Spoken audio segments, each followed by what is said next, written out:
Oi pessoal, eu sou a Nelma Liana do Profissão Leitora e o vídeo de hoje é para conversar com vocês um pouquinho a respeito dos livros que influenciaram no meu gosto literário. Em primeiro lugar, eu comecei a ler muito cedo. Eu comecei a ler por influência da minha mãe. Minha mãe é uma leitora até hoje, assídua. Eu falo que ela lê até mais do que eu, ela lê mais rápido do que eu. E ela chega a ler mais livros até do que eu, viu? E ela vai fazer 76 anos no final de semana e é uma leitora assídua. E eu tenho um puta orgulho disso. Não sei se eu posso falar puta orgulho, mas eu tenho muito orgulho disso. Enfim. E ela que me influenciou, não há dúvida disso, entendeu? Na realidade, não só a minha irmã e ao meu sobrinho também. Eles foram criados nesse meio, então são leitores também, somos leitores, né? Aí, aos 3 aninhos de idade, eu ganhei meu primeiro livro, que é esse aqui, ó. Então, As Novas Aventuras do Sapo Edgar. Ele tá velhinho, porque faz muito tempo que eu ganhei ele, quase 40 anos, tá? Então, ele é velhinho, tá bom? Então, esse livro aqui, ele fazia parte de uma coleção que chama Coleção Baúzinho Encantado. Não sei se alguém consegue associar o baúzinho a algum outro baú que a gente já teve. Baú da Felicidade. Não sei se o pessoal mais novo provavelmente não sabe o que é isso, mas o pessoal que já passou da casa dos 30 vai saber que tinha antigamente acho que era carnê do Baú da Felicidade, que você pagava X valores por mês e depois de um tempo você retirava esse valor em produtos na loja do Baú da Felicidade. E minha mãe, quando eu tinha 3 anos, comprou esse carnezinho, ou ganhou, não lembro a história, mas aí ela trocou por alguns produtos e dentre esses produtos, este livrinho. Então no começo eu não lia, ela lia pra mim, me mostrava as imagens, tá? É um livro infantil mesmo, então tem pouquinha coisa escrita e muita imagem, né? Tem bastante ilustração e as páginas, tem algumas páginas até duplas de escrita, mas é bem pouquinho que tá escrito, né? A história é bem pequenininha, mas é um livro bem grandão. E ela lia pra mim. Aí vai daqui, vai daqui, vai dali, a gente começa a ler. Então aos 4 anos de idade eu já estava lendo esse livro, já tinha aprendido a ler. Aí, disso aqui, eu pulei para isso aqui, Mônica. Então a Turma da Mônica, ela permeou a minha infância inteira e eu diria que até agora, porque eu ainda leio Turma da Mônica, porque eu gosto. Na realidade eu gosto dessa Turma da Mônica, a Mônica criança mesmo, tá? A Mônica jovem já não sou muito fã, mas eu adoro todos os personagens, eu adoro a Turma da Mônica, né? Não tem como negar. Então, eu lia demais isso aqui. Então, minha mãe ia na banca e comprava, e ela conta que a gente, sei lá, ia no médico, por exemplo, e tinha uma banca lá do outro lado da rua, e ela conta que eu fazia ela ir pra lá a qualquer custo e eu queria trazer uma revistinha para casa e eu tinha que trazer uma revistinha para casa, enfim. Eu não tenho mais essas revistinhas porque elas foram se perdendo no decorrer da vida, né, no decorrer dos anos, por um motivo ou por outro, mas aí eu comecei com a coleção, a Panini, né, relançou a coleção histórica da Mônica, então desde a primeira Mônica, então eu fui comprando, conforme vai dando eu vou comprando a coleção, né. Então a minha infância passou assim, dos meus 3 até os meus 7 anos, que foi quando eu entrei na escola lendo As Aventuras do Sapo Edgar e revistinhas da Mônica, né? E aí as outras coisas que minha mãe tinha em casa também, as outras revistas na realidade, né? Aí quando eu entrei na escola, eu não sei se tem hoje ainda em todas as escolas, na escola que eu trabalho tem, mas eu não sei te dizer se, não sei dizer para vocês se em todas as escolas tem. Mas a gente tinha um dia da semana que a gente tinha que ir para a biblioteca para fazer leitura na biblioteca. Então, fazia parte da grade curricular. E aí, chegando lá, eu me deparei com 1 milhão de livros, então eu já era uma leitora, eu já entrei na escola lendo. Então, quando você chega numa biblioteca aos 7 anos de idade, que você olha aquele monte de livro... Gente, desculpa, o barulho tá muito barulhento a rua hoje, não tem jeito, tá? Eu esperei até tarde para gravar o vídeo, mas mesmo assim, tá barulhento. Voltando. Então, assim, aos 7 anos, quando eu entrei na biblioteca da escola, que eu vi aquele monte de livro, eu falei, meu Deus, estou no paraíso. E aí, sabe-se lá por quê? Um livro chamou minha atenção, que foi esse aqui, Marita e Flu-Flu. Esse livro é um livro infantil, tá? Mas ele é um pouquinho diferente dos outros livros infantis, porque ele tem muita história, ele tem muita coisa escrita. Ele tem 100 páginas, ele tem 90 páginas, né? É fininho, mas ele tem muita coisa escrita. Ó, vou abrir uma aqui para vocês verem. Tá? Ele tem ilustrações, sim, tem algumas ilustrações, mas sempre tem uma página inteira do lado escrita. Então, mesmo tendo essa ilustração aqui de página inteira, na página do lado é a página inteira escrita. Não sei porquê, eu não consigo me lembrar por que esse livro me chamou a atenção na época, mas me chamou a atenção. E eu li. Eu não tenho a menor noção de quantas vezes eu li este livro. Esse não é o que eu lia na biblioteca, é claro, esse daqui eu encontrei num sebo alguns anos depois e por nostalgia acabei comprando, né? Então, assim, esse livro foi a minha paixão de infância. Até hoje, de vez em quando eu cato para reler. Foi amor à primeira vista, não tem jeito. Eu vi, me apaixonei e só Deus sabe, porque uma criança de 7 anos lia um livro com tanta coisa escrita. Sei lá, não sei, eu lia, né? Disso daqui, teve um dia que eu cansei de ler Marita e Flu-Flu e lia outros infantis também, mas como eu disse, esse foi o que me marcou.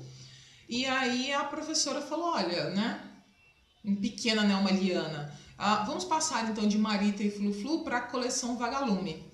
Quem vai lembrar dessa coleção é o pessoal, como eu disse, mais velho, na faixa dos seus 30 para 40 anos. O pessoal mais novo, apesar dessa coleção ainda existir, a editora Ática ainda faz essa coleção, ainda lança essa coleção, ela influenciou muito uma geração específica. Hoje ela é mais lida pelo pessoal que está na escola, um professor pede algum livro específico para ler. Fora isso, é difícil até você encontrar esse livro nas livrarias comuns, né? Eu não tenho ele, porque eu não consegui comprar na época que eu era criança, né? E, enfim, eles não são caros, mas também não são baratos, porque é uma coleção gigante.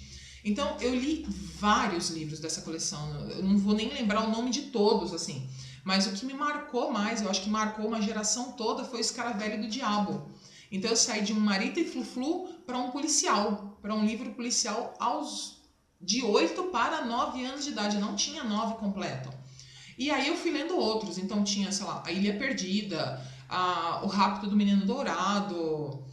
Gente, eu não vou lembrar de tudo porque é uma coleção gigantesca, mas eu li todos que tinham na biblioteca, não tenho a menor noção de quantos eram, mas eram muitos. Aí, aos 9 anos, a pequena Nelma Liana, cansada de ler Marita e Flu-Flu, cansada de ler outros livros infantis e cansada de ler os livros da coleção Vagalume, chegou para a professora e falou, professora, eu quero outra coisa. Não, mas ó, os livros para sua idade são esses aqui. Eu falei, não, mas eu já li, eu quero outra coisa. Enfim, e eu fiquei conversando com a professora que eu queria ler outra coisa, Depois de tanto encher o saco da coitada, ela chegou para mim e falou, ó, dá uma volta na biblioteca então e veja alguma coisa e traz aqui para mim para eu ver se você pode ler. Aí, da biblioteca, além dos livros na prateleira, tinham mesinhas com alguns livros de indicações, né? Que a moça que trabalhava lá colocava aquelas indicações. Só Deus sabe por que cargas d'água eu bati o olho nesse livro aqui, ó. E quis ler, não teve jeito. Então, assim, aos 9 anos de idade, eu bati o olho no livro Memórias Póstumas de Brás Cubas, escrito pelo Machado de Assis em 1881, se eu não me engano. Falei, eu quero ler. Mas foi assim, eu vi o nome me chamou a atenção. Então eu vi o livro, vou levar um pouquinho mais perto, tá? Então assim, tem uma moça chorando aqui, deitada chorando, tem um cara escondidinho lá no fundo, fumando, e tem esse cara com a flor, Memórias Póstumas. Eu não tinha a menor noção do que significava póstuma. O que eu fiz? Peguei o dicionário, fui procurar o que era póstuma. Póstuma. Algo feito após a morte. Como assim? Um livro escrito depois da morte do cara? Na hora eu fui lá, catei o livro e falei, professora, eu quero este livro. Não, esse livro não é para você, é um livro para adulto, Nelma Liana. Não. Mas professora, não, esse não, Nelma Liana, procura outro. Botei o livro na mesinha de volta, voltei triste pro meu cantinho e falei, cara, eu quero ler esse livro. E isso passou, sei lá, acho que umas 2 semanas eu batendo na tecla de que eu queria ler esse livro. E ela falava, não, você não vai entender, é um livro para adulto, é um livro muito difícil, é um livro antigo, você não vai entender. Falei, eu quero, e de tanto atazanar a pobre da Maria Lameu, que era minha professora, ela deixou. E, cara, este livro mudou minha vida, eu diria assim, porque eu tinha 9 anos e eu li esse livro. Tem gente que adulto não consegue ler esse livro. Eu li e entendi, porque depois ela falou pra mim, me conta agora a história do livro. Eu contei tintim por tintim sobre o que o livro falava. Então, esse livro aqui ele faz parte de uma... Fazia, né? Ele não tem mais hoje. Fazia parte de uma coleção com vários clássicos da literatura. Eu li todos na biblioteca da escola. Então, isso aqui, sei lá, foi até os 11 anos, mais ou menos. Aí, quando a gente passa lá para a 5ª série, começa a fazer trabalhos na biblioteca. Trabalhos assim, que a gente tem que fazer muita pesquisa. E na época, gente, pasmem, mas não existia internet... Não existia Facebook, não existia nada disso. A gente tinha que fazer pesquisa indo até a biblioteca, pegando livros, copiando à mão ou xerocando. Sim, eu sou dessa época que a gente... Essa época velha, essa época antiga, entendeu? E quando eu cheguei lá, aos 11 anos de idade, que eu vi uma biblioteca que era 10 vezes maior do que a biblioteca da escola, eu... Onde eu estou? No paraíso, meu Deus do céu. E aí, olha que bacana. Além de poder pesquisar, fazer os trabalhos da escola na biblioteca, eu podia retirar esses livros e levar para casa. Gente, aquilo foi a glória.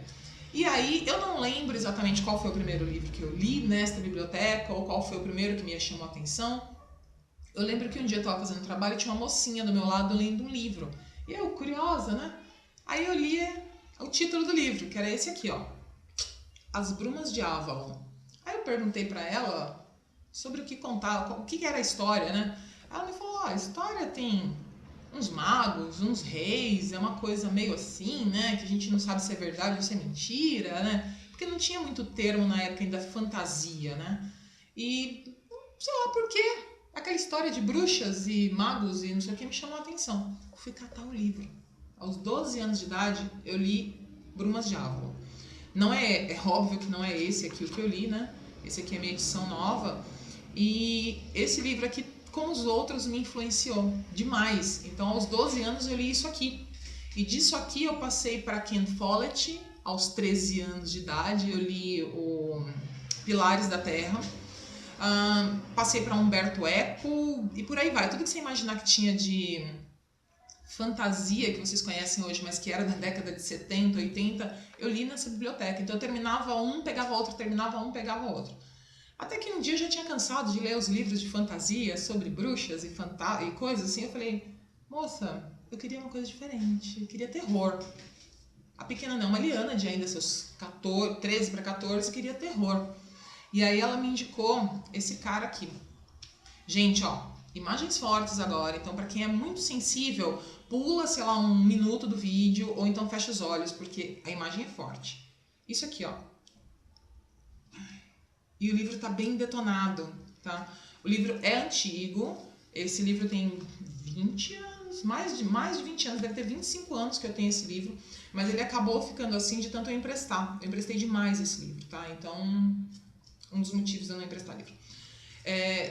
Esse aqui, ele vai passar por uma reforma, depois eu vou fazer um videozinho sobre isso. Então, eu comecei a ler Stephen King. E eu li Stephen King, um atrás do outro, um atrás do outro, um atrás do outro. E, cara, tudo que ele escreveu, sei lá, até a década de 90 e qualquer coisa, eu li. Porque eu terminava de ler um e lia outro. Então, a minha adolescência, ela foi permeada por livros de fantasia e livros de terror. E é o que eu gosto de ler até hoje, fantasia e terror. Então, isso influenciou a minha vida. E aí agora a gente vai para a última parte, né? A mais importante, ou não sei se mais importante, mas a última parte. Aí depois de tantos livros sobre fantasia, terror, e teve uma parte também maluca da minha vida que eu li muito Erich von Däniken, Carlos Castaneda, J.J. Benítez, que são livros sobre extraterrestres, deuses eram astronautas, uma coisa meio assim mais... que alguns acreditam que isso é verdade e outros acreditam que é mera fantasia, então vai de cada um. Mas eu li muito isso. E aí eu comecei a ler esse cara aqui. Eu sei que vai ter gente que vai olhar e vai falar, caramba, essa menina lê isso, putz grila. Mas, cara, eu gosto de Paulo Coelho. Eu gosto de Paulo Coelho, ele teve muita importância na minha vida. E eu tenho todos os livros dele. Qualquer livro que ele lançar, provavelmente eu vou comprar, porque eu ainda gosto de Paulo Coelho. Eu gosto muito dos livros dele, tá? De verdade, gosto mesmo. Então, esse livro, ele é de 95. Mas quando eu comprei esse, eu já tinha lido. Então eu li, sei lá, em 94. Então tem, sei lá, seus 16 anos que eu li esse livro, mais ou menos. Tem bastante tempo. 16 não, 26 que eu li esse livro, mais ou menos isso. Então faz tempo. Então aí minha leitura acrescentou o Sr. Paulo Coelho, mas ficava nos estrangeiros. Stephen King, Anne Rice e por aí vai. E ficava nisso, e ficava nisso, e ficava nisso. Eu nunca saía disso. E um dia, né, em 2002, eu passeando numa feirinha literária que teve no shopping, que tinha a empresa que eu trabalhava, né, tinha um shoppingzinho no térreo, ônibus passando, é isso aí. Tinha um espaço no térreo, né, e a gente tinha um shoppingzinho, na realidade, que era para os próprios funcionários do prédio que trabalhavam lá. A livraria que tinha lá decidiu fazer uma feira literária. Então foi a feira literária de uma livraria. Então eles, nesse espaço, eles pegaram os livros deles e colocaram acessível para todo mundo. E aí, passeando ali, eu vi esse livro aqui. Eu não vou dizer que esse livro é o mais importante na minha vida, mas ele tem uma influência gigantesca no que eu leio hoje. E eu acredito que vai continuar tendo essa influência, porque ele já me pegou na fase adulta. Então, era só o que precisava para eu fechar o meu gosto literário, né? Então, esse livro aqui, ó, ele me chamou a atenção porque a capa, né, uma capa preta com um carinha meio rosto aqui do lado, e o título dizia assim: O 7. Tem gente que ainda não acredita em vampiro. Tem gente que não acredita em vampiro, desculpa. Tem gente que não acredita em vampiro. Eu, poxa, André Bianco, nunca ouvi falar desse cara. Quem é esse cara, né? Pra quem tinha lido Anne Rice, Bram Stoker, e Mary Shelley e Stephen King, quem é este fulano? Aí eu fui lá, né? Li aqui, gostei, achei interessante, falei, peraí. Aí dei uma volta, voltei, o livro continuava lá, falei, pera lá, vamos comprar. Então em 2002 eu comprei esse livro numa feira literária e eu o li em uma sentada. Desculpa, gente, tá fazendo um pouco de reflexo porque ele tem contact, não sei se eu posso falar contact no vídeo, mas ele tem aquele plástico que a gente, adesivo, né? Eu encapava os livros na época, eu não faço mais isso porque mancha, tá, gente? Então quem tem dúvida, depois de um tempo os livros ficam manchados e não dá mais pra tirar porque vai estragar a capa. Então tem um pouco de reflexo, tá? Então eu li esse livro numa sentada e depois disso eu emprestei para algumas pessoas, mas, né? As pessoas estavam ali do meu lado vendo e o livro continuou perfeito. Essa é a edição que eu comprei em 2002, tá? Ele tá perfeitinho. É claro que, né, tem uma sujeirinha aqui, uma sujeirinha ali, mas, enfim, é um livro que tem 13 anos já, né? E esse livro, ele mudou meu gosto literário no sentido de ler nacionais. Eu era daquela que eu nem ouvia falar, tirando Paulo Coelho, para mim não existia outro escritor nacional, a não ser Machado de Assis e os seus contemporâneos. Algum novato, assim, eu nem sabia que existia e eu também não ia atrás. Eu falava, porra, brasileiro não faz nada que preste, entendeu? Era preconceito mesmo, eu não queria livro brasileiro. Só que aí, eu comprei esse livro sem saber quem era André Bianco. E quando eu fui ler a orelhinha do livro, eu vi que o cara era de São Paulo, que o cara era paulistano. E aí eu fui numa sessão de autógrafo, conheci o cara e gostei do cara. Aí ele lançou outro livro, eu comprei esse livro, ele lançou outro livro, eu comprei esse livro e fui comprando os livros dele. E dos livros dele, eu passei a comprar outros nacionais. Então, esse livro aqui, ele tem uma importância extrema na minha vida, porque ele me fez voltar àquela neomaliana do início da adolescência, não, da fase infantil, que lia livros nacionais, mas que não associava a importância do livro nacional. Então, gente, hoje eu diria que a minha leitura sei lá, 80% de livros nacionais. Eu leio muita coisa nacional. Eu diria que a maioria dos meus livros não são livros nacionais. Alguma coisa que dá para vocês verem aqui na estante, a maioria não é livro nacional. Mas a maioria que eu leio é livro nacional, né? Então, eu gosto demais, gente. Nós temos uma qualidade de escritores tão boa ou talvez melhor do que os escritores estrangeiros. É que tem ainda aquele preconceito de, putz, é brasileiro, acho que ele não escreve bem. E não é bem por aí, gente. Então, assim, eu também tinha isso. E aí, quando eu li esse livro, mudou completamente a minha visão. Então, o que eu tenho para dizer, para tirar de tudo isso de vocês, assim, Leitura na infância é extremamente importante. Então, quem tem criança em casa, mostrem livros para essas crianças, leiam livros para essas crianças. A leitura influencia a vida da pessoa. É inegável isso, não tem como questionar. Eu sou de uma família que foi influenciada e todos são leitores, né? E o que a gente lê na infância... Caramba, hoje tá difícil, gente, mas a gente chega lá. O que a gente lê na infância, o que a gente lê na adolescência, isso marca demais, porque é onde a gente está formando a nossa personalidade. Então a gente leva isso para a fase adulta também. Mas mesmo nessa fase adulta, quando a gente encontra alguma coisa que a gente gosta, isso pode mudar. Então nós somos leitores, mas não somos leitores só daquele tipo de livro. Tudo isso é mutável, a gente pode mudar isso a qualquer momento. Eu fui mudando o meu gosto literário durante o tempo. Mudando assim... Na realidade, passei de estrangeiros para ler mais nacionais, mas o gosto continuou o mesmo. Eu gosto de literatura fantástica e literatura de terror. É o que eu gosto até hoje. E isso eu aprendi lá na minha infância, quando eu peguei Memórias Póstumas de Brás Cubas. É um livro fantástico, mas que tem um terror. Então, assim, aos 9 anos de idade, quando eu li esse livro, eu jamais imaginaria que ele ia influenciar nas minhas leituras de quase 40 anos depois. Mas influenciou. E é isso que eu gosto até hoje. Então, gente, leiam tudo que vocês puderem, influenciem as crianças de vocês a lerem e leiam para elas, deem livros de presentes para os parentes de vocês, para os amigos de vocês. E é isso aí. Gente, foi gostoso demais fazer esse vídeo, contar um pouquinho para vocês da minha experiência como leitora, que é uma experiência que eu tenho um orgulho, eu gosto de contar, eu acho... tem seu lado nostálgico também de contar como é que aconteceu, né? Então, muito obrigada a todos vocês que me acompanharam até aqui. Se gostou do vídeo, dá um joinha, compartilhe nas redes sociais. Se não é inscrito ainda no canal, se inscreve. E brigadão, pessoal. Até uma próxima. Tchauzinho. Até mais.